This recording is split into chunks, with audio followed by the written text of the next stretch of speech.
PSC ক্লার্কশিপের part 2 এর exam. তো আমরা অনেকেই অ্যাডমিট কার্ড এখনও ডাউনলোড করতে পারিনি। তো আমরা পিএসসির অফিসিয়াল ওয়েবসাইটে আসলেই জানতে পারবো কীভাবে ডাউনলোড করব অ্যাডমিট কার্ডটি। প্রথমে ওয়েবসাইটে আসবো, এখানে গিয়ে দেখব অ্যাডমিট কার্ড, এখানে ডাউনলোড ইওর অ্যাডমিট কার্ড। এখানে গিয়ে ক্লার্কশিপের একটা এক্সামের পার্ট 2 এক্সামের পাবো।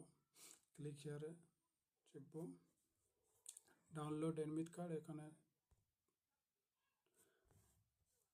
এখানে গিয়ে এনরোলমেন্ট আইডি, নিজের এনরোলমেন্ট আইডি দিবে আর নিচে ডেট অফ বার্থ দিলেই ডাউনলোড করে যাবে নিজের অ্যাডমিট কার্ডটি। দাঁড়াও দেখাচ্ছি। দেখো এখানে পড়েছে আমার এক্সাম সেন্টার। যদি কেউ পড়ে থাকো কমেন্ট করে জানাও। Banapur high school.